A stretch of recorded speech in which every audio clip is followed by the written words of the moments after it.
Shaun Parry. What an amazing human being. He has so many talents. Tomorrow you're going to see his dancing talents, and I have to let you know that I first saw him dance in Hyderabad, India, at the first World Parliament on Spirituality, and I was up in the balcony, and I was looking down, and I said to the woman next to me, "Who is that?"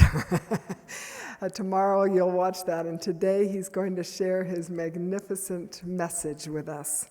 I'd like to tell you about this amazing man. He's a performing artist, director, choreographer, and a public speaker from New York City. He lives in New York. And I have to tell you right at the beginning, this man is our artistic director, and he has brought all of the magnificent music and dances. This is Shaun Parry, yes.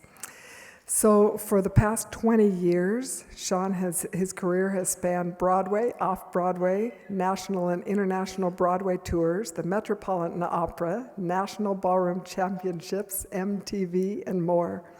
A few highlights from his many credits are Phantom of the Opera, Cats, Aida, and Beowulf. And then the list under that is about this long that he said, well, you don't have to mention them all. It's magnificent. He's been doing this so long, and he's such a professional. Mr. Parry is the president and founder of Promethean Spark. Promethean Spark International is a nonprofit organization that teaches essential life skills to impoverished youth worldwide through training in the performing arts. He's the founder and artistic director of the Life Dance Troupe, the first ever dance company created out of youth from leprosy colonies. Just let that sink in.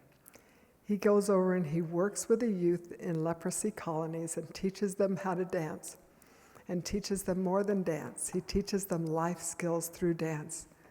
This is who this man is. He's on the board of trustees for the Musical Arts Academy of Nairobi and a member of the advisory board for Rising Star Outreach of India. I am so grateful to know him. He's like a brother. Let's give it up for Shaun Parry.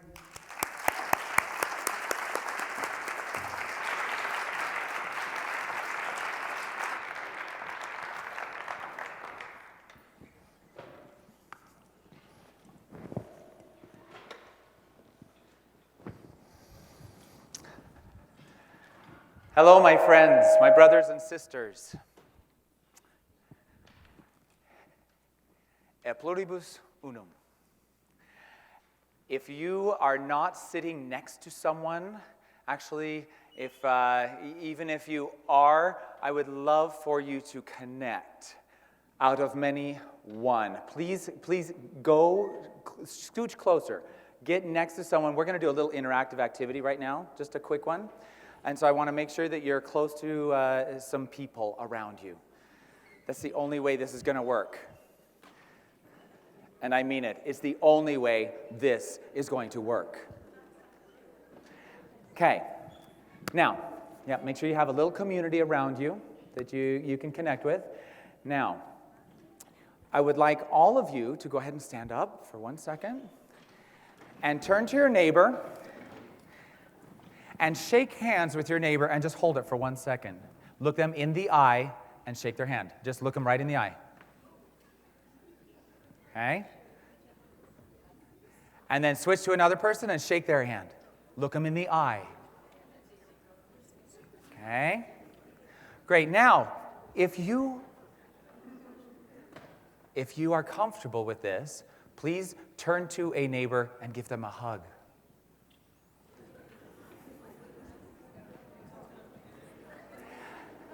No one left out. If you see someone left out, you go give them a hug.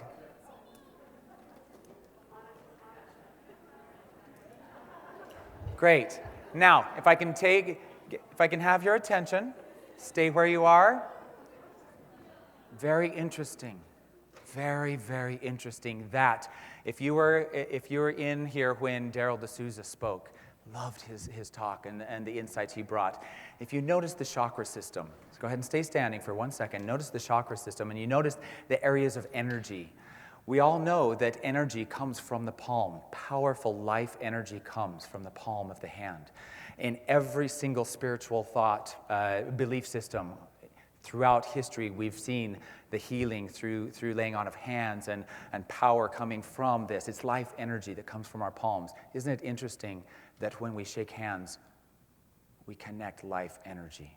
Now, will you please shake hands with the same person you did, and think about exchanging life energy, giving them your life energy and receiving it from them, and look them in the eyes.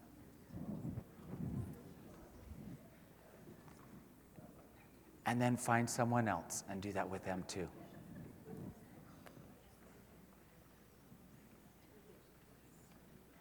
Now, as you go through the chakra system, isn't it interesting also that we have this amazing heart chakra with the life energy coming from the heart?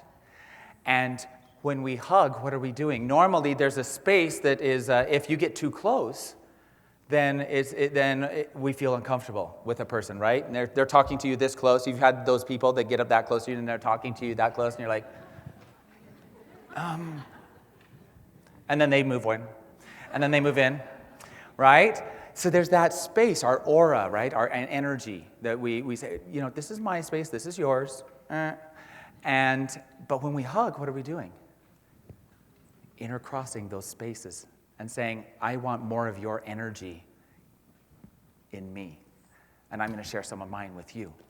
So now will you please turn, and with that heart energy, get your hearts as close as we can. That's what we're doing when we hug, is getting those hearts as close as they can so that that energy intersects.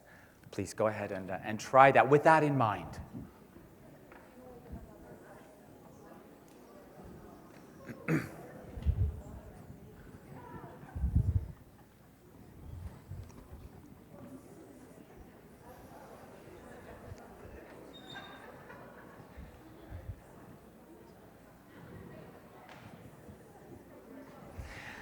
Now, if you'll all take your seats, thank you so much for indulging me with that and for connecting. What a difference, right? What a difference. The energy of the room just changed, just lifted. Our consciousness just rose. The vibration of the room is different now because we shared our love energy, just that much, just for a few moments. Now, if I can have your attention, we're going to take a moment, and I would like you to breathe with me. Everyone in through the nose, out through the mouth. And I'm going to guide this and tell you how many breaths to breathe out, but we'll take one in through the nose and then out different numbers of times. Okay? So you'll breathe with me. So everyone with me, here we go. 1.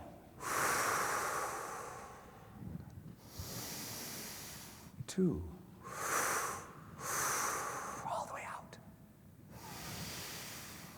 3.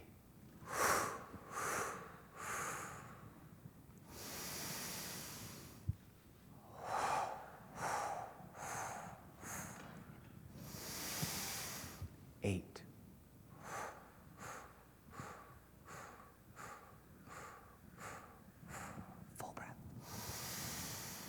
16.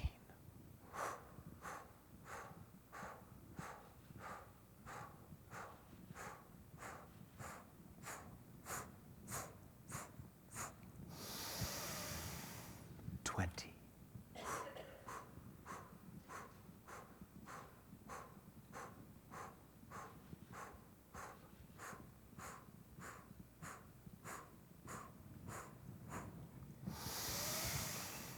8.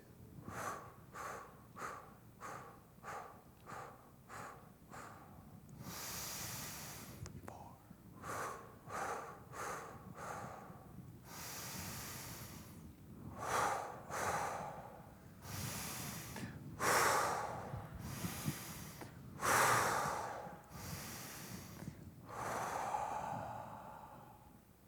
And just float.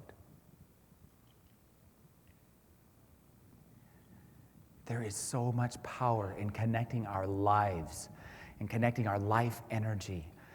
Interestingly enough, as you can see up here, breath is life. And in many of the languages and the roots of the languages in etymology, we see that spiritus in Latin is breath, the spirit, that which is life.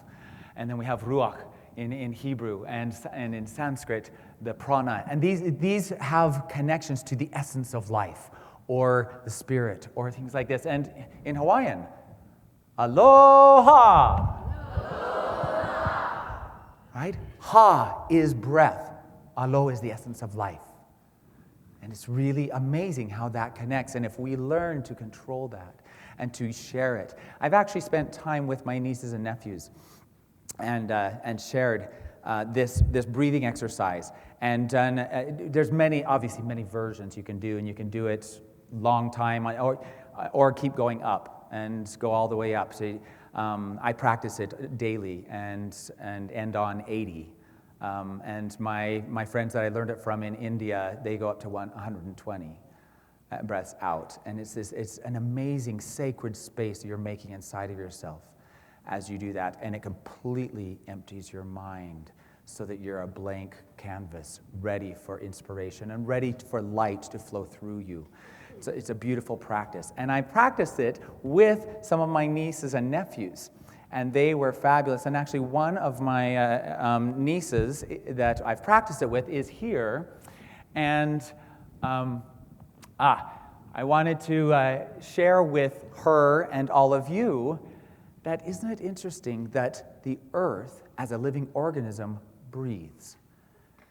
This is what happens every year. Of course, it's a lot faster. But this is the earth breathing seasonally.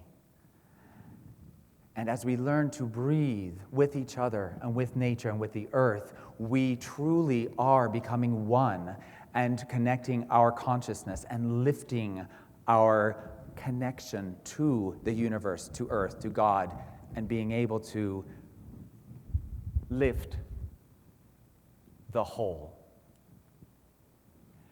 But how can we lift all of humanity?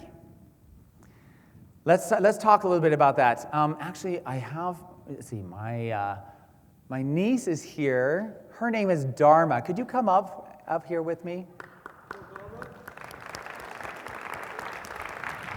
Now, some of you know that Dharma in Hindu philosophies and Hindu religion has a very powerful meaning. And it's interesting that Dharma, if we follow Dharma it's very difficult to describe in English in one concept, but it's basically the cosmic order of things. Hi, Dharma. Can I have a hug? Yay, I just hugged Dharma. So Dharma is actually that cosmic order of things. And in many, there's different philosophies and such. Taoism, it is the Tao. It is that path that if you follow it, then you will reach your highest potential. You will become one with God and the universe, and everything will flow. And in Christianity, we have the same type of idea with that straight and narrow path, that if you'll stay true to it, that iron rod, that whatever it is, then you will be able to move forward in a spiritual, eternal way and progress in the correct way that you were meant here to progress, and actually fulfill the measure of your creation here. So that's what Dharma is. That's what Dharma is. So I am going to try my best to follow my Dharmic path. And so what we're going to do today is a little experiment, because Dharma is going to represent humanity. She's going to represent all of humanity for us. And let's see here. This is me and my life energy. All my abilities, my talents, my everything that I have, right? And could you just sit right here on top of this? Go ahead, sit right on top of it. Mm-hmm. And I'm going to do my very best to lift her, to lift all of humanity by myself, okay? And as I lift, I'm not strong enough. I'm not capable. I can't lift you all by myself with my talents and what I have. And so I'm wondering, we're going to actually talk about this. In my family, We've been talking about this for a while here at the Parliament, but it starts in the heart, developing yourself, right? Here you develop yourself, and you're a strong and good person, but we can't do it by ourselves.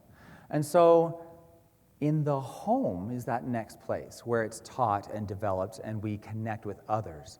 So I'd like my mother to, she drove here yesterday, come to the stage. Come on over here. And this is the person who taught me from the time I was completely dependent. And this is my mom.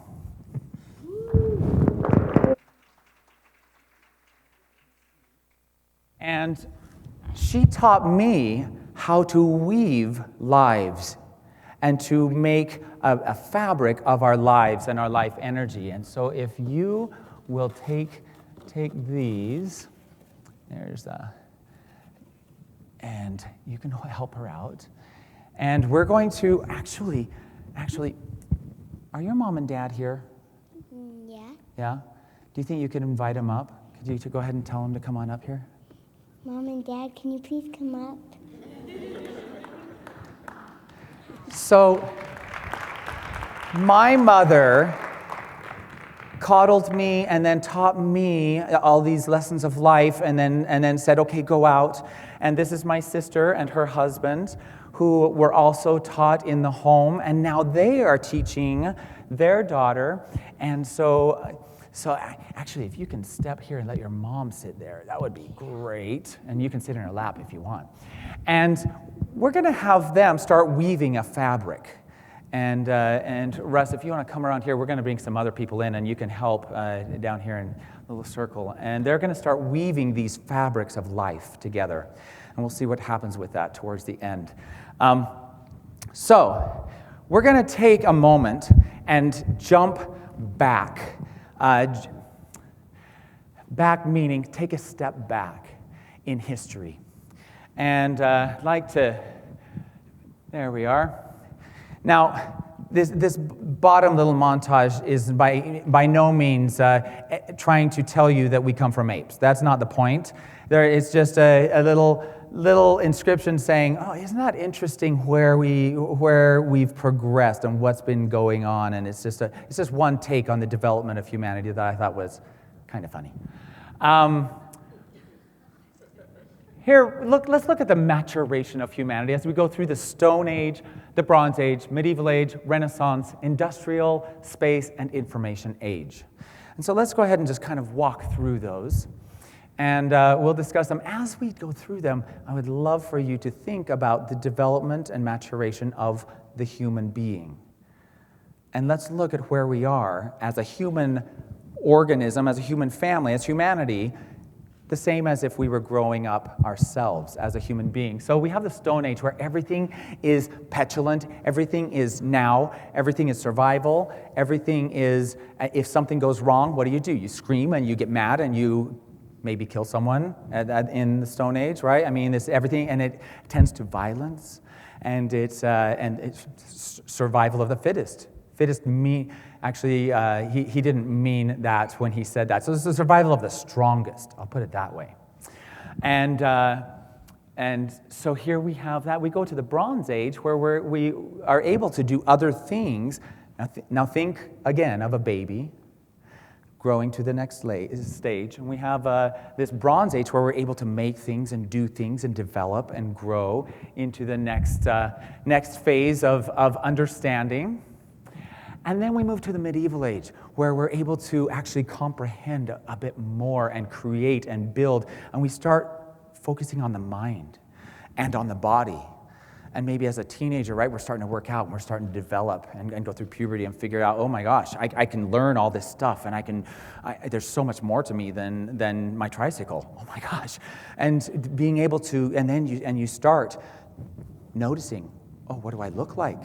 Oh, comparing yourself to other people. And so here we have this development of humanity where we're able to go into this, but obviously there's that side to it we had feudalism, right? And we had a lot of slavery and wars and these gang wars that we called the Crusades, right, between these teenagers and as we grew up as humanity. And then we moved into the industrial age, which, how amazing, for the first time in history, we're able to do more than just our own strength. We're able to actually have machines do things for us, steam and locomotives and manufacturing, and we're able to do so much more. And so look, as we go out into the world and we start to build our own companies and have people working for us and start doing things, and we're able to go out and do more than just what I can do. I can do so much more when I build and you work with machinery and other things. Moving on, we said, wait, there's got to be more than just going to the factory and working. There's got to be more. And so we went out to space age. We started looking beyond, saying, what else is there, right? Little midlife crisis for humanity.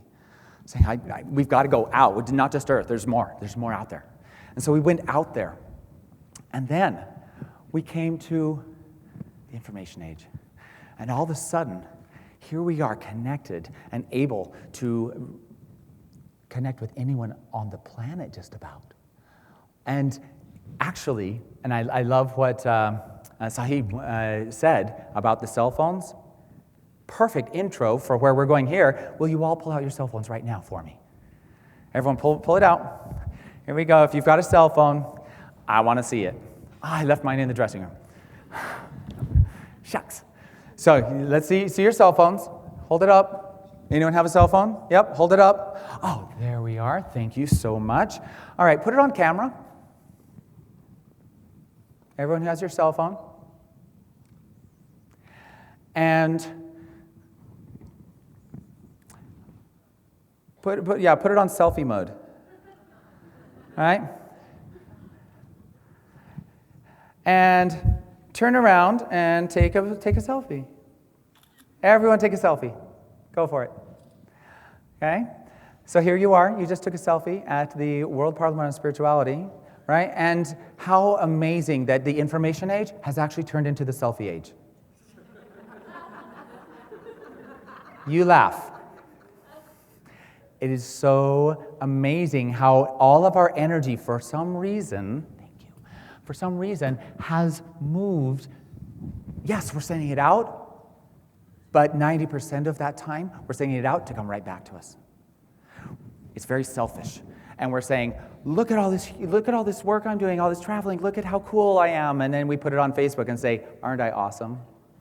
Isn't that great? Oh, here's me doing this. Here's me at the Eiffel Tower. Here's me, here's me helping this baby. It's all about me,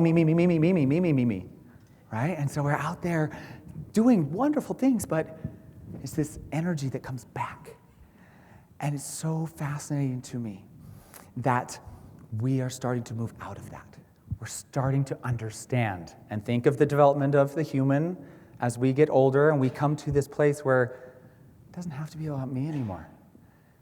It's about the kids. It's about other people. And we sometimes we have to be, decrepit and gray before that actually comes to us.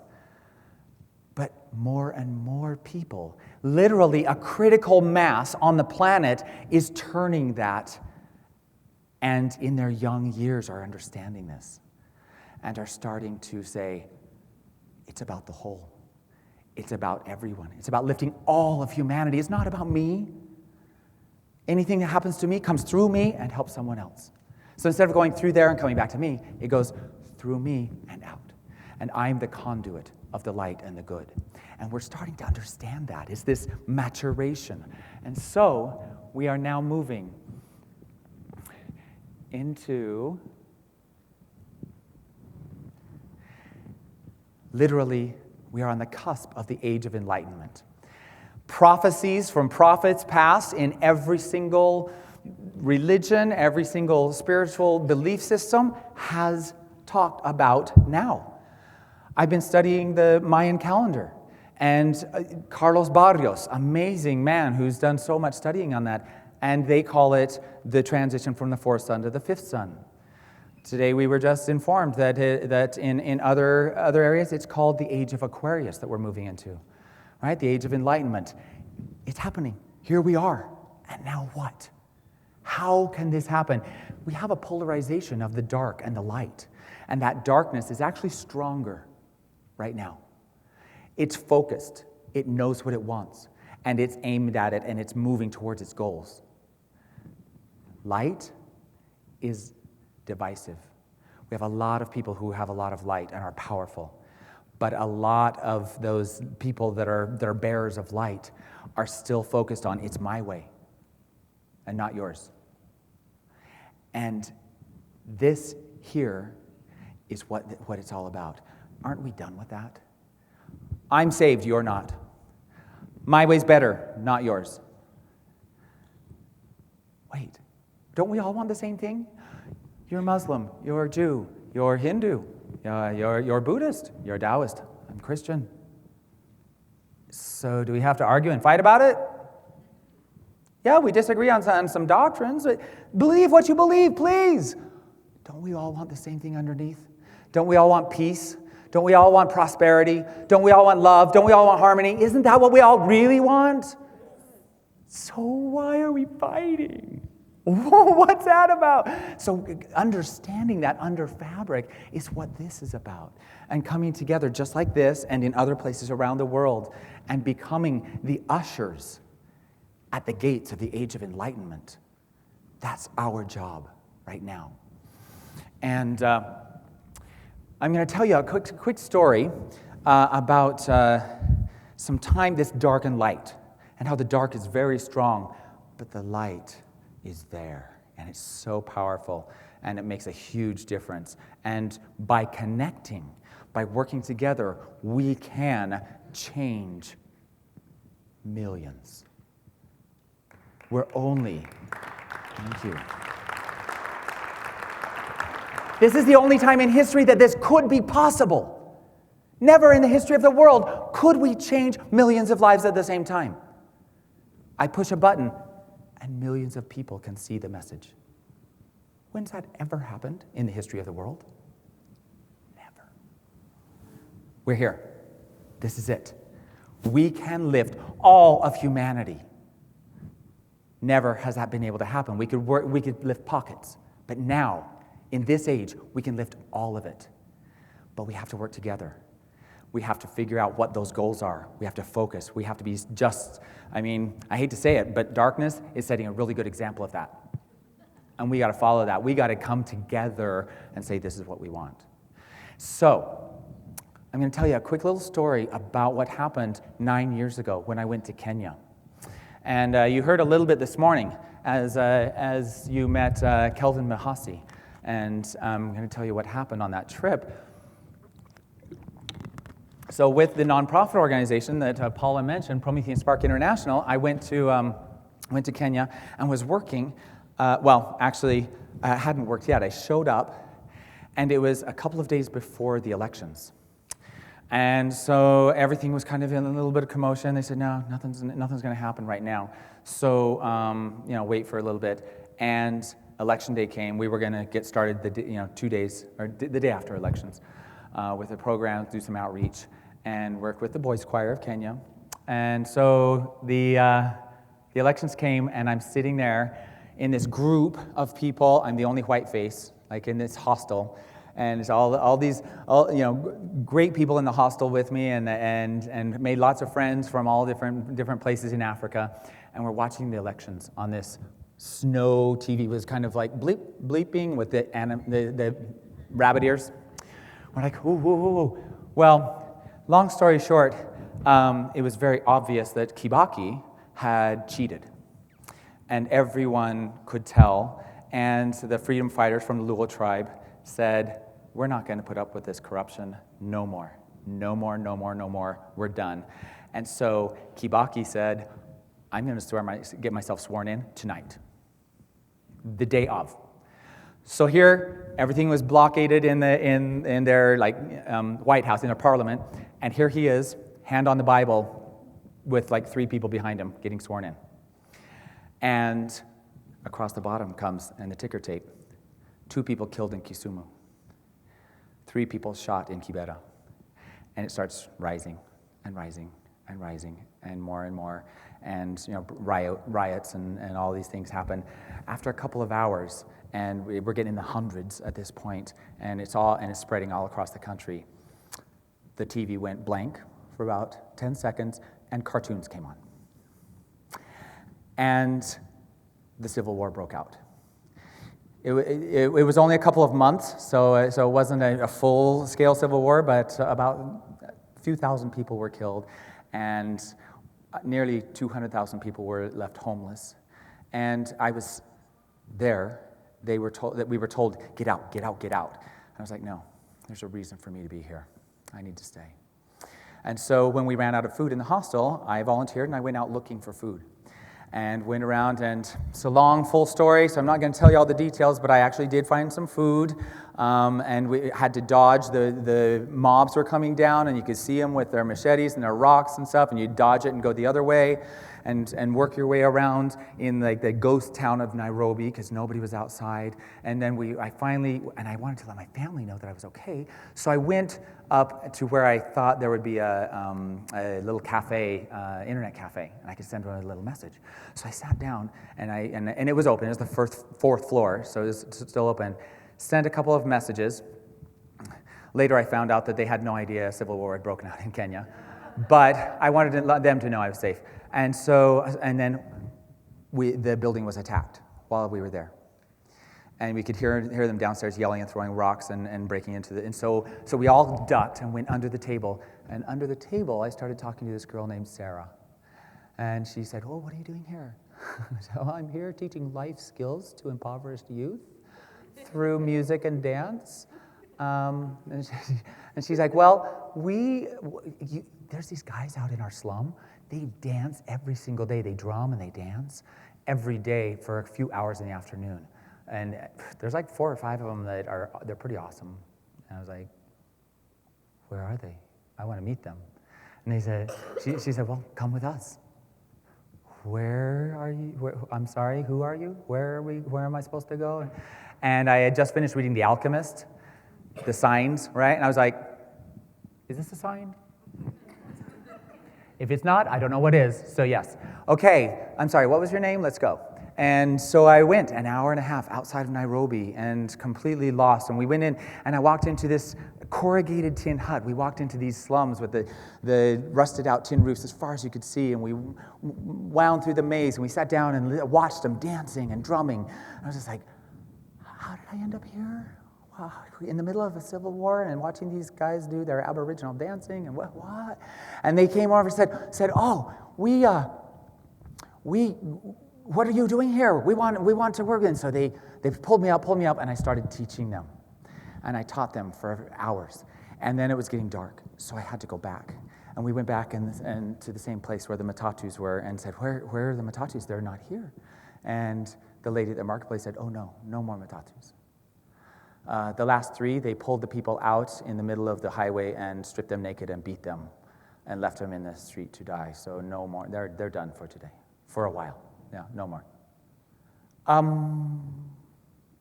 Okay. I'm not sure where to go. These guys that I had taught, they said, "Come live with us. Come stay with us." So I slept. I slept in their beds and wore their clothes and ate their food for weeks. And we went to that tiny tin hut, and we danced and sang and chanted and drummed. And while we were teaching tolerance and love and peace and working together outside, their parents were killing each other. Those kids should have been killing each other. But instead, they were learning how to work together. And so we were able to, and it kept getting more and more and more until it was packed full. And finally, I was able to get back to Nairobi and work with the Boys Choir of Kenya and get them out to connect with these guys in Soweto. And it's turned into an amazing program there where we've been able to reach hundreds and hundreds of youth in the slums and the prisons and orphanages in Kenya. And thanks to all of those people that helped, that wove and helped and lifted. And I'd like to bring Kelvin Mahasi up to the stage. He was one of the ones who saved my life in Kenya.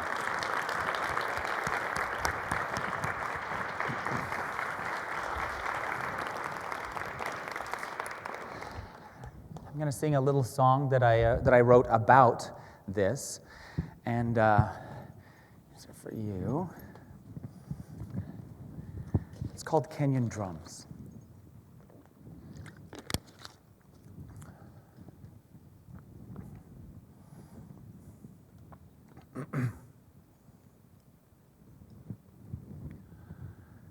We dance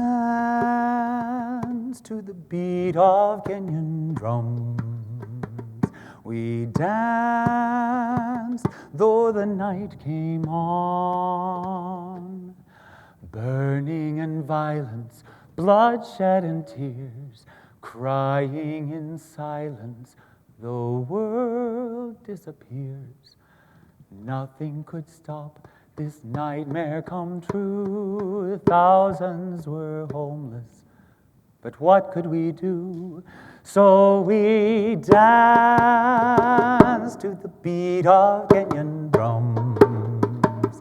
We danced though the night came on. In our tiny tin hut, our haven of peace, dancing our milk and honey feast. Yes, we danced like our lives depended on it. As hard as they fought, we danced. True to the sticks of Moses, we danced our way to freedom. We danced to the drums, we danced to the beat. Masai Kisi, Kisumu from the street. True to the sticks of Moses, we danced our way to freedom. His scepters of tempo are strict to command. The rhythms we follow flow free from his hand. True to the sticks of Moses, we dance our way to freedom. Don't care where you're from or what language you speak. Kikuyu, Luo, Muzungu, stamp your feet. We dance to the beat of Kenyan drum. We dance though the night came on. In our time, daily they fought, daily we'd meet, hour after hour, to the sound of the beat, the aroma of sweat, the pounding of feet, outbursts of laughter in the African heat, and we danced like our lives depended on it. As hard as they fought, we danced to the beat of Kenyan drums. We danced though the night came on. In our tiny tin hut, our haven of peace, dancing our milk and honey feast. Yes, we danced like our lives depended on it. As hard as they fought, we danced. With killing they thought their cause to advance. But believe it or not, we did it better with dance. Yes, we danced like our lives depended on it. As hard as they fought, believe it or not. As hard as they fought, we danced.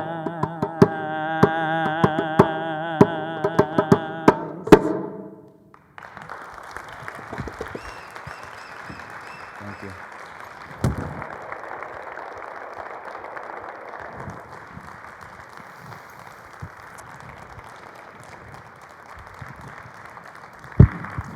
Thank you. So, this is how it's done. This is how we're going to lift millions of people, by saving each other, by working together. Due to time, I am not going to be able to go through the full extent of what I have here, but spiritual creation is where it's at. And I'm going to just flip through this and hit a couple of different comments here. As we create things, first we have to do it spiritually. We have to dream it. We have to come up with that idea. We have to do it inside first. And then we're able to process it and create a plan and mentally move forward with that. And then we're able to see those physical fruits, the leaves and the fruit afterwards. Now, it's an interesting thing here. As we go through, every single part of life connects to this developmental structure. And if you look, isn't it interesting that when we're young, everything's physical and we're focused on the physical, and then we go to the mental and everything's more about education, and I know everything because I'm in college, right? And we know we get stuck on that mental, and then we move into the spiritual. We're able to process through continually. And it works in every single aspect, from corporate, and even if you check you look into the scriptures, and in almost any, the ones that I've studied in my life, you see that the process for the human family is the same as the Old Testament talks about Egyptian slavery, moving to the law of Moses. It's more technical and exacting, and then you go to the spiritual, which is more the law of charity and love. And if you go into the Bhagavad Gita, you see that's the gunas. And in the Upanishads, the development of spirituality through the tamas, which is that instinctual, a little bit more maybe animalistic or like on the ground level about power and such. And then we move into the rajas, which is a bit more on the level of like I said, the intellectual, and it deals more with wealth and power and basically where a lot of the world is now. And then we move into the sattva, which is the more enlightened, is actually the charity, doing it for love. And the cool thing about this is that the next level is where enlightenment is.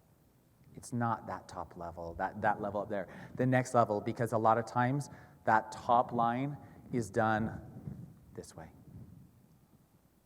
And so you have to go past that. You have to transcend this and move into the next level where it comes here and goes all the way out. It comes through, and you become that light, and you become the one who is making a difference and changing the world.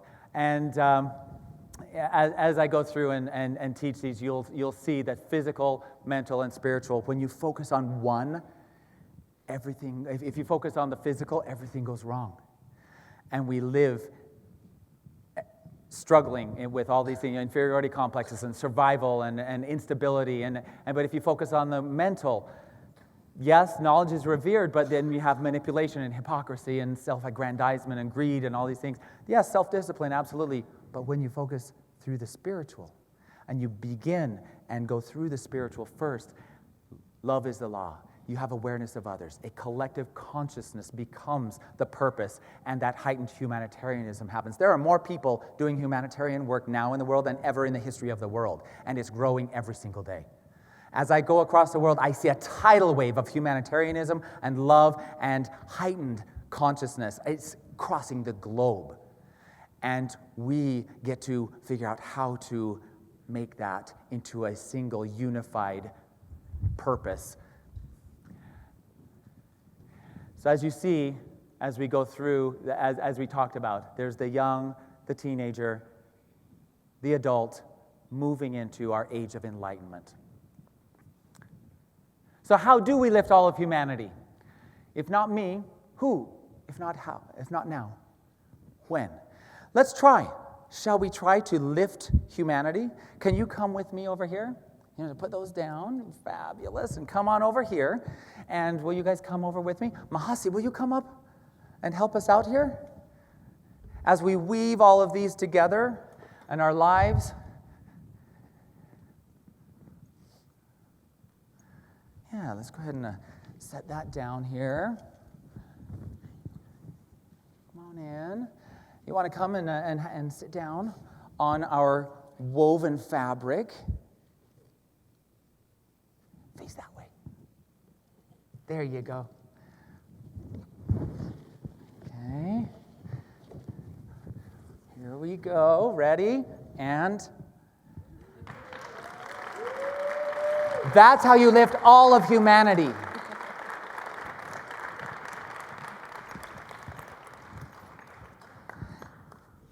Thank you, guys. Thank you so much. Thank you. Thank you.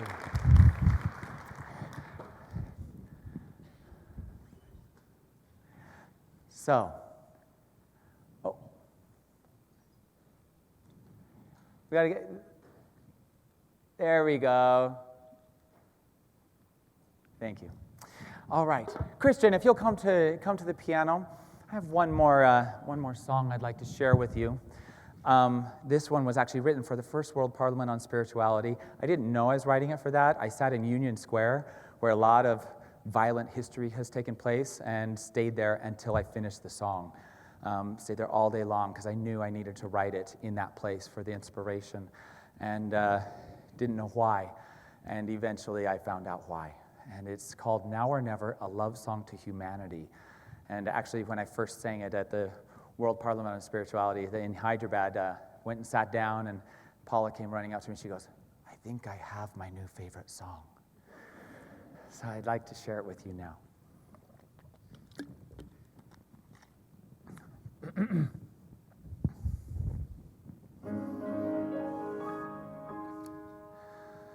Why don't we sail away into our love's horizons? Why don't we live the fragile dreams we hold so dear? Why don't we say the words we know that we ourselves would love to hear? What keeps us from the happiness we yearn for year after year? It's now or never, or we're sure to regret forever the clouds and the stars, the dreams that were ours that still linger on the shelf. It's now or never. Can't we conquer our fears together? Must we always be scared of what should be shared? Don't we owe it to ourselves? Why do we run and hide when heaven's at the window? Why do we keep our dreams at bay outside the door? Why do we pray for help, and when it comes we hesitate once more? Why live in hatred, doubt, or fear? What are we waiting for? It's now or never, or we're sure to regret forever the clouds and the stars, the dreams that were ours that still linger on the shelf. It's now or never. Can't we conquer our fears together? Must we always be scared of what should be shared? Don't we owe it to ourselves? Is it always just around the corner? Is it always just out of reach? If only this, if only that. Someday I wish, if only you and I were somewhere else, someone else in some other time. Tomorrow and tomorrow and tomorrow and tomorrow.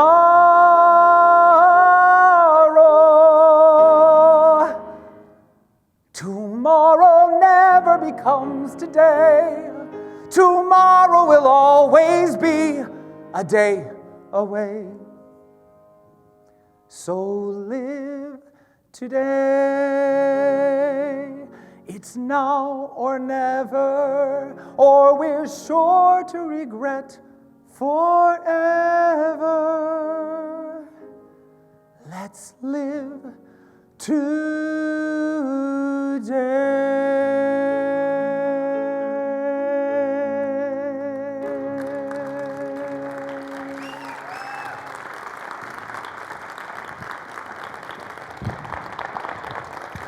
you. Thank you.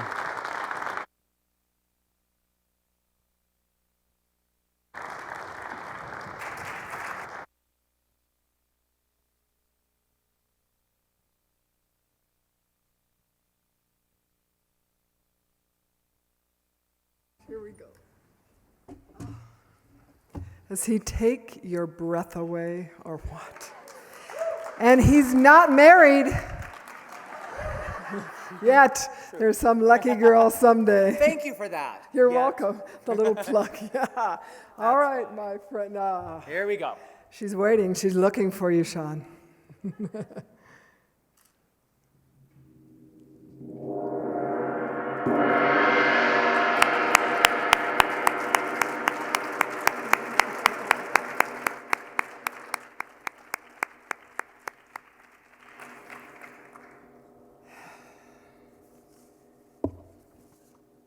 He really does take my breath away. He's such a magnificent human being.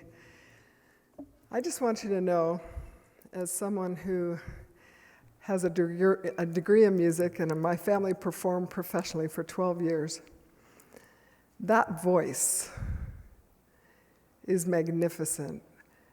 But what is behind the voice that makes the difference? It's the passion about the thing he believes in. And it's the love in his heart.